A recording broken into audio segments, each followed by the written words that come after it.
gis nga de. mooy ni dafa mujj tontuwaale sax. ci question yi nga xamante ni. waaw Tony la àndal ak réew mi ci pàcc yooyu. gars yu bëri ñu le juge Thion a confirmé Sabassi dëgg la waaye il est allé beaucoup plus loin. même ko tontuwaale. juge bi dafa lijjanti situation yi ñuy discuter yëpp daf ko lijjantiwaale ci décision bii nii. wax ji mooy ndax ëppalu ci nag. loolu moom dinañ ci ñëw. waaw ba tey après am nañu jàpp ni. ba tey après même neex ci contumace bi sax.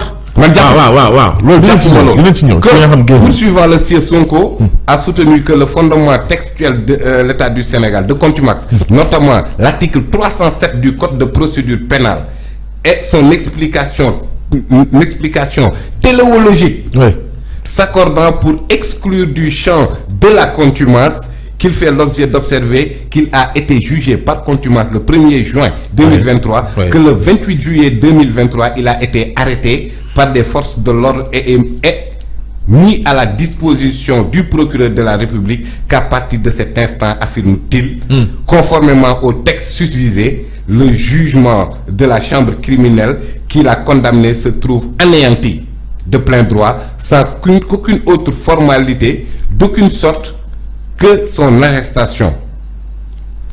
Qu'étant en dehors de la question pour lui d'acquiescer que le jugement qui a très vite fait connaître sa décision en rédigeant de sa propre main une lettre adressée à l'administrateur du greffier du tribunal de grande instance hors classe de Dakar, est reçu le 3 août 2023, lui signifiant sa décision de ne point acquiescer au jugement, que la même lettre a été notifiée à la même date par monsieur Ciré Clédor Ly, avocat à la Cour, au procureur général auprès de la Cour d'appel et au procureur de la République près du tribunal de grande instance hors classe de Dakar, qu'il a estimé qu'au moment qu'il estime interdit de distinguer là où la loi ne distingue pas, et que la loi pénale est d'interprétation stricte et restrictive, l'arrestation du contumax, quel que soit en exécution d'un jugement ou d'une autre affaire, le fait juridique entraîne l'anéantissement du jugement, que ce jugement a disparu de l'ordonnance juridique, qu'en plus, ajoute-t-il, même s'il n'avait pas été arrêté, il dispose encore de 20 ans délai de prescription de la peine pour faire rejuger l'affaire. taxawal ci li muy wax ni. est-ce que nga wax ni Ousmane Sonko. Adji Sarr. ñu yóbbu ko ci tribunal de Dakar. la cay tukkee. ci ndogal. par contumace. mu ñëw ci pàcc yooyu yëpp leeral. li ci yoon wax. ndax contumace bi dàqu na am déet. loolu lay expliquer nii. dégg nga explication bi yow. yow laa bëgg nga wax. non mais non. dégg naa ko. balaa ñoo wax man li ma wax. dégg naa ko li juge wax li mu wax laa wax. yow laa bëgg nga wax ko li juge bi wax. naka la firee finalement. kon ñu faram fàcce ko ci olof. ñu faram fàcce ko lan la ci wax moom. waaw kay juge bi nee na. bi nga xamante ne Ousmane Sonko arrêté nañ ko. dafa delluwaat ci article 307. bi nga xamante ne répété nañ ko fii 1000 fois. les contumaces civiles à être arrêté. ay xel am déet waaye daal. yëpp a leer bii mën nañ delluwaat ci suñu archive yi dañ ko gis. très bien wax nañ ko waxate ko waxate. nee na bés bi nga xamante ne arrêté woon nañ Ousmane Sonko. nee na article 307 bu code de procédure pénale. fàttali na principe bu ma yàgg a fàttali ci plateau yi. muy le droit pénal est d'interprétation stricte. On ne distingue pas. On ne distingue pas là où la loi ne distingue. On ne peut distinguer là où la loi ne distingue pas. Donc kon 307 bi dafa ne s'il vient à être arrêté moom loolu lay fàttali. nee na ba ñu ko arrêté le arrêt de condamnation bi anéantir mais fàttali na aussi te article boobu moom moo ko wax avant les délais de prescription. 20 ans fàttali na délai de prescription bi 20 ans la. parce que on est en matière criminelle.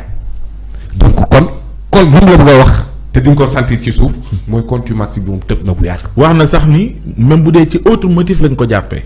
même bu dee ci autre parce que. waaw xam nga loolu aussi defoon na débat. waaw même ci procureur de la République. très bien ci bi nga koy jàpp dafa noonu. Justement wala le procureur nee na ko loi bi distingué wul. article 307 moom distingué wul motif d'arrestation bi xam nga nee naa la loolu. Ismaïla Madior Fall moo ko créé. parce que Ismaïla Madior Fall bi muy lire article 307 bi devant Fatou Abdou Ndiaye.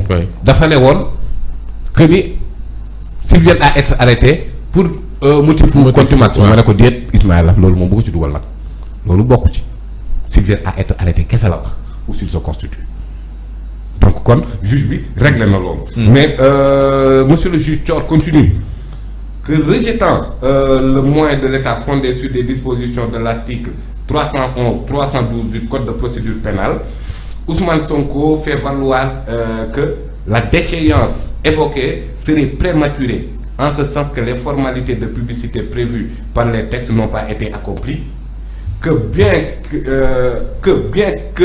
qu'il soit pas tenu pour faire valoir ses droits de faire la preuve du fait négatif ne constitue pas, nonobstant les dites formalités, il a néanmoins fait constater par exploit d'huissier que l'affichage prévu aux endroits indiqués n'a pas été effectué, que le chef du bureau des domaines de Ngor Almadies n'a pas reçu extrait prévu à l'article 311 alinéa 2 du code de procédure pénale, qu'il a fait remarquer que ce n'est devant la Cour suprême que l'État du Sénégal a produit les procès-verbaux de police, du reste incomplet. te loolu waxoon nga ko fi. yaa ngi koy fàttaliku. ni gaaña ba ñu demee. waaw amoon nañ jafe-jafe ngir wane ni.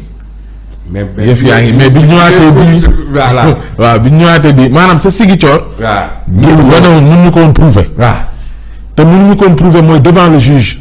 pas que ne existé wul mais mun ñu woon wane la ko indi. très bien mais ci premier biñ ko indee Ndakaaru ñoom jot nañoo indi lu koy prouver. ci wàllu affichage ak publicité yi. merci beaucoup. Attendu qu'en réplique, l'État du Sénégal, évoquant les dispositions des articles 307-312 du Code de procédure pénale, a indiqué que la loi attache des effets de déchéance à la condamnation par contumace à partir de l'accomplissement des mesures de publicité qu'en matière électorale, toute personne frappée d'une condamnation emportant la déchéance est déchue de plein droit de sa qualité d'électeur et d'éligibilité.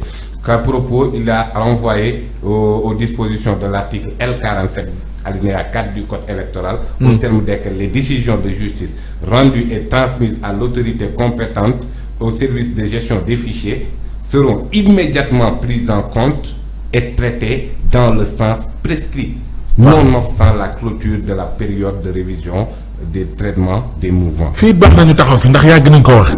lii mooy décision bi waaw lii mooy bu décision bi bu yegsee lii mooy dàq ñoom seen communiqué bi. xam nga. et pourtant lu mel ni waxoon nañ ko sax même ba ci décision bu njëkk xam nga li ci neex mooy bi muy andi attendu bi. dafa nekk en réplique. oui. de l'État maanaam en réplique. oui les avocats de l'État ñoom ñoo wax lii. waaye ñoom bu ñu defaatee communiqué bi est-ce que ils ne sont pas contradictoires ñoom ñoo wax lii de. ñoom ñoo évoqué l'article L47. oui. article L47 boobu noonu ñëw ne les décisions de justice rendues et transmises à l'autorité compétente ou au service de gestion du fichier sont immédiatement prises en compte et traitées dans le sens prescrit, nonobstant la clôture de la période de révision des traitements et des mouvements. kon loolu dafay wax ne la décision